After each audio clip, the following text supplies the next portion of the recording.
everybody. Bob Chick back with another installment of the Voice of Bodybuilding podcast, brought to you by Redcon One and powered by Panada Sports. All right, so what do you want to talk about this week? The Arnold's been beaten to death, so clearly we're not going to follow that anymore. I think whatever's said has been said, and I'm sure that will continue on until the next show. Speaking of shows, I bring to you, of course, my Lee Haney game shirt. My good friend Lee Haney, the great 8-time Olympia champ, some people's opinion, the all-time champ. And Lee has weighed in on some current events. And if anybody's an expert, it's Lee Haney, right? So we'll get into that a little bit later as we breach into our subject this week. Reminds me of another all-time great, of course. That's my good friend Phil Heath, 7-time Olympia champ in the Phil Heath Classic coming up next week, actually. So one more week, 2 weeks, actually make that. But we'll give all the details at the end of this episode. All right, so as always, we welcome the comments, folks. I look at every single one of them painstakingly sometimes, but it's because of you that the Voice of Bodybuilding has taken off as it has, and I appreciate them all. Let me know in the comments if you guys haves, I guess that's not really a word, but we'll go with it. If you guys have any ideas, any subjects that you want to see, any requests, I'll certainly take a look at them. And most of the ideas that I come up with are really from you, because I want to give the people what they want. And so far what I'm catching is everybody seems to like when I explain how things actually work, how they happen, why they happen, and actually give a little bit of expertise on what the sport is doing and how it works and everything else. Now, why do I do that? Well, as always, everybody's an expert these days, right? This is a problem and something that's come up many, many times over the past few weeks with all the stuff coming out about the Arnold and who should have won and who got screwed and who should have done this and who should have done that. But everybody seems to be an expert these days. Well, why is that? And we're going to explore that today because that's the subject, is who is an expert? Actually, we're going to go down to 4 W's: who, what, where, and why. Because without asking these questions, we really can't answer the question as who's an expert. Is Lee Haney an expert?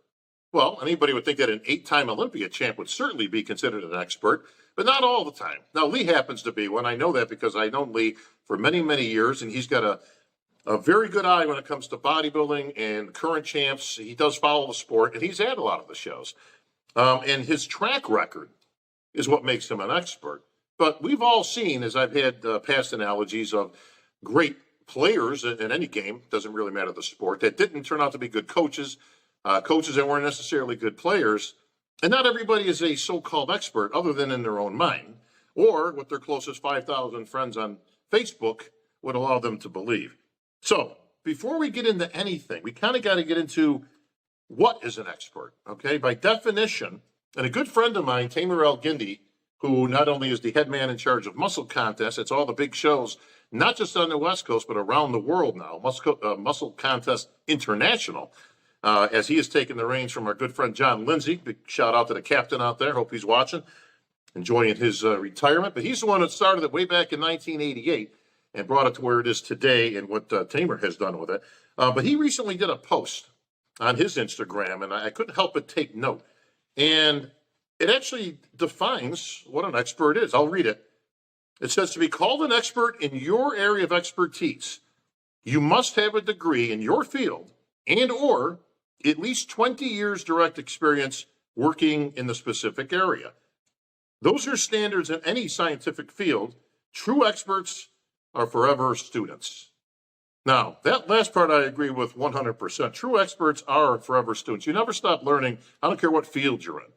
If at any point you think you know it all, you probably don't, and there's always something new, especially with the times that have changed over the years. The sport today is not exactly what it was many years ago. I think a lot of people would agree with that, not just in terms of physiques, but in a lot of terms, because I do believe, and this is probably a subject for a future episode, that bodybuilding is a microcosm for life. And as half the world has gone, quote, woke, hopefully that doesn't really creep into bodybuilding too much. I do see a little bit. We'll cover a little bit that today as we talk about what it is to be an expert. Now, earn a degree. Well, there is no school for bodybuilding, all right? There is no college course that you can sign up for. I wish there was. I'd love to teach one. Professor Bob, I can see it now, making the big bucks. But there isn't. So because there's no degree, the best you can have is experience. Now, Tamer says 20 years experience. I'll go with that. I've got over double. So I think I'm more than qualified to at least talk about the subject. Some will probably disagree, but that's okay. Experience. All right. Experience can teach you almost everything depending on where you are in the bodybuilding field. Are you a former athlete, a judge? You're into production. Are you a fan?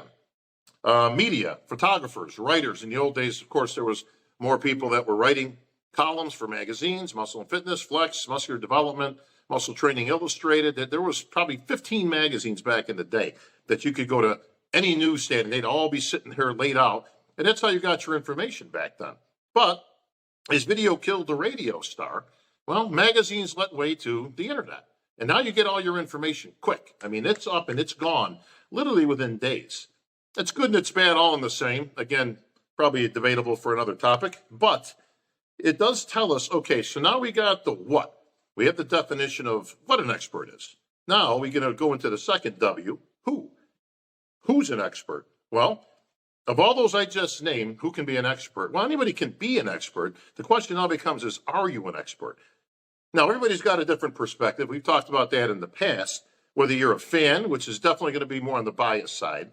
How about a coach? Well, a coach could certainly be considered an expert, except coaches are probably some of the worst experts because of their bias, and they can't separate themselves from it. We're going to tackle that in just a minute.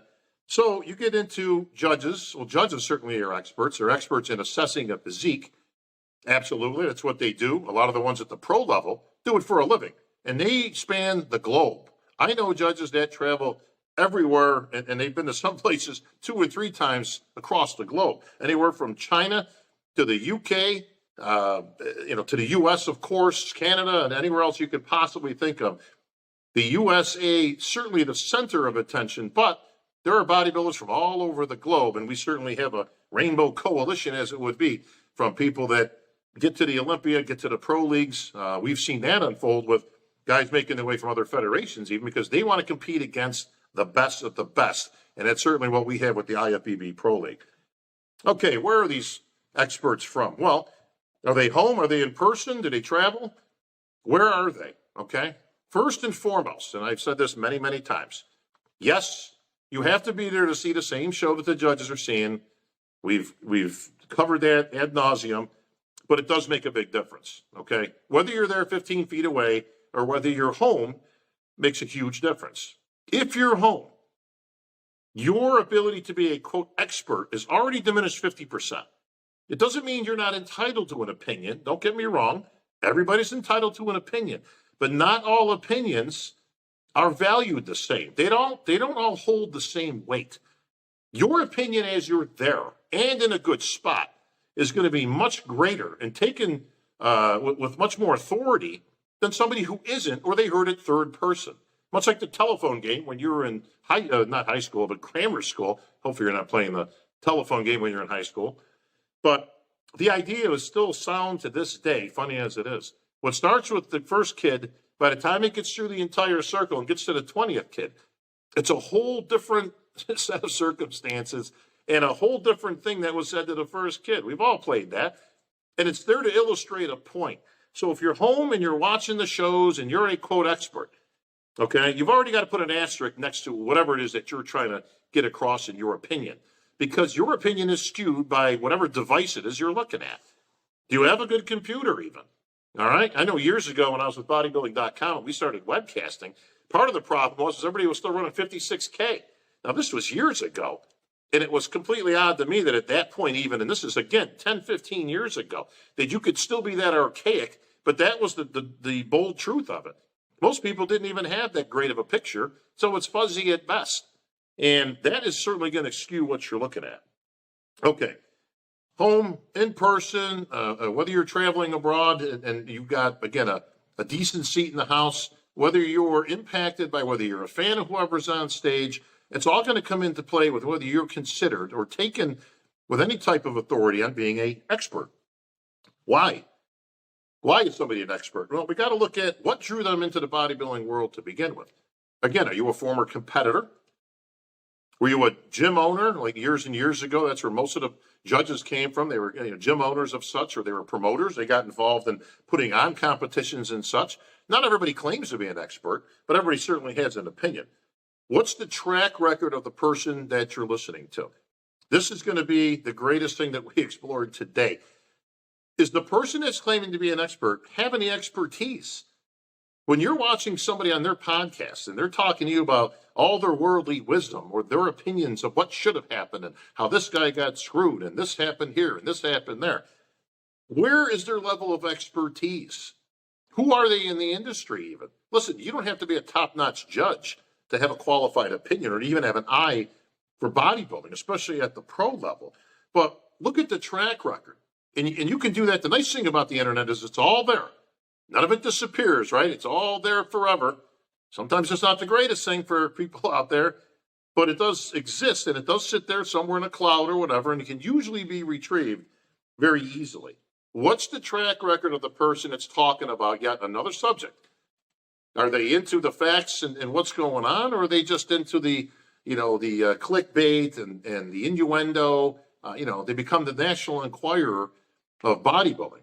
They're just literally there to talk about the garbage that's out there, but really they don't have any qualified opinion or any expertise in the matter of assessing a physique competition.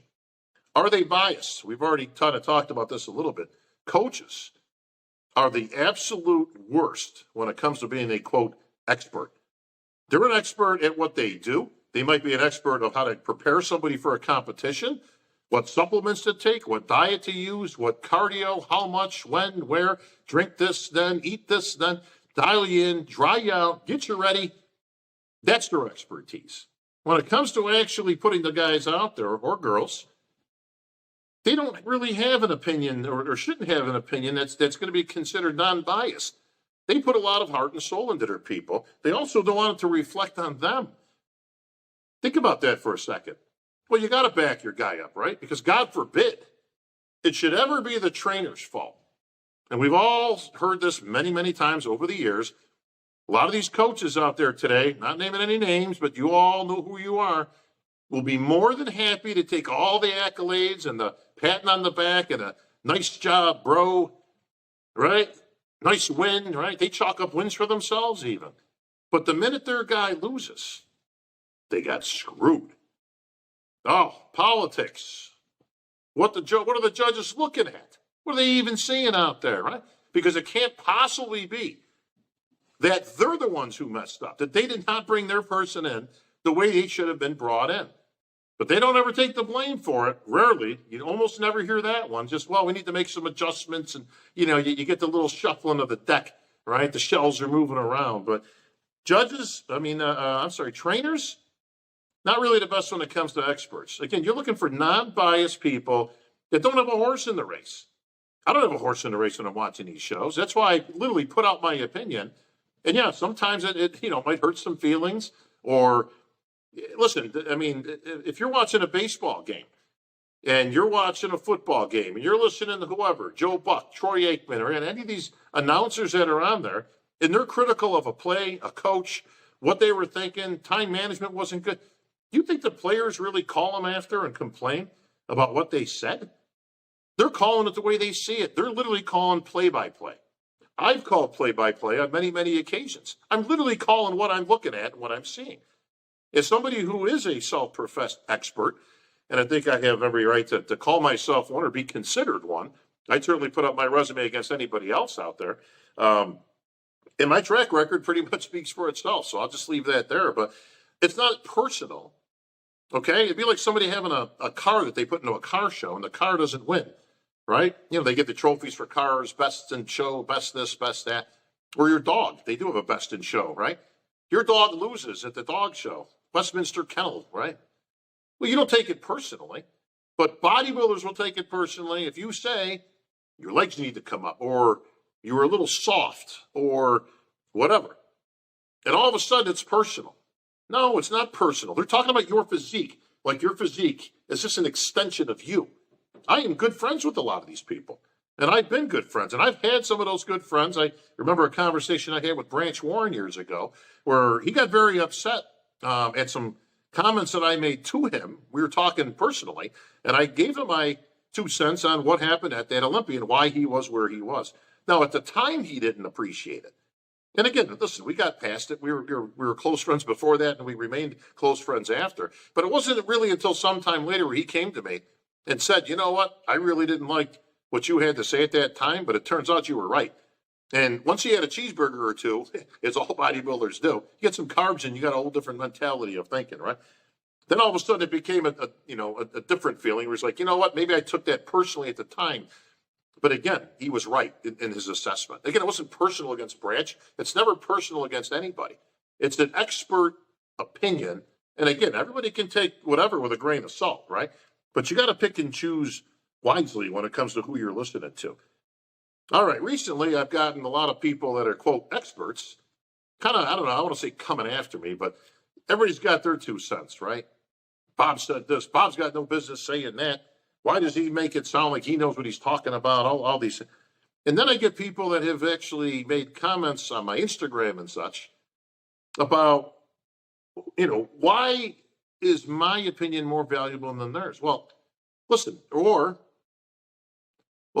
Big Rami's a 2-time Olympian. Well, who are you to make assessments of what he needs to do with his career or whatever? You didn't win 2 Olympiads. Well, first of all, I don't need to win Olympias to have an opinion, right? Nor an expert opinion. But the hypocrisy is overwhelming when you consider that somebody's telling me, somebody who's never been in the gym, never been on a stage, has no expertise whatsoever, and they're telling me that what I'm saying is wrong. So, I don't know, a little hypocritical much, right? Like, well, why are you talking to me as if your opinion is more valuable than mine? That doesn't make any sense at all. Some opinions are more valuable than others. You're going to take something that Lee Haney says to you with a whole shaker full of salt, right? Because he's probably right. Listen, Lee's the nicest guy I've ever known in the sport. Gentleman, ambassador to the sport, arguably the greatest Olympian of all time in terms of everything. So, in the great words of my buddy Ben Shapiro, facts don't care about your feelings. That's what I'm putting out. Facts. I'm not taking any of this stuff into consideration when I look at a show where I make an assessment. I don't care about your why. I don't care about your journey. I don't care about how much improvement you made from the last show. The judges don't care about the improvements you made from the last. It's nice to see, but you're up against different people. So yes, you might be better than the last time you stepped on stage, but it's got really nothing to do with who you're standing on stage now. Maybe the lineup is much harder. Maybe it's a deeper lineup and there's just tougher competition out there. So while you may have improved, so did they. So it kind of negates it out. This isn't an improvement contest. That's not what the judges are all about. Okay? Judges are like Cyberdyne System 101 Terminators. Okay? They can't be bargained with. They can't be reasoned with. They don't feel pity or remorse or fear. And they simply will not stop ever until you are placed in that competition. Little Terminator there for all my buddies out there. All right, so next time you're watching a podcast or somebody putting their 2 cents out there, please try to consider who you're listening to. Do they actually have any expertise? Have they ever actually even seen the inside of a gym? I see some of these people out there who, again, not that you have to be a world-class bodybuilder, right, to have an expert opinion or even be an expert, but some of these people, I can't figure out for the life of me why they consider themselves experts. So you as the consumer, as it would be, please choose wisely when you're listening and who you're listening to and take that into consideration. All right, so where's Bob going to be? You're probably asking yourselves, geez, Bob, when do you start traveling? Well, thank God the season's starting up in just a week. Some shows took place this past week, but in 2 weeks, a little less now by the time you guys see this, the Phil Heath is taking place once again in Texas. Ed and Betty Pariso, super promoters with Vision Star, along with their lovely daughter Lacey and Big Steve over there. That's different Big Steve than who you guys know. They do a great job of putting the Phil Heath on in conjunction with Phil Heath himself. And yes, Phil will be there. He is there every single year, has never missed, there to meet and greet the fans. So you get an opportunity to meet one of the greatest bodybuilders of all time in Phil Heath. This year, Pasadena, Texas. It's a little south. For those not coming from the Texas area, Texas is big. Everybody thinks It's everything's close. Trust me, folks, it's not, okay? Pasadena, Texas is actually close to Houston, Texas. So that's 4 or 5 hours south if you're from the Dallas area.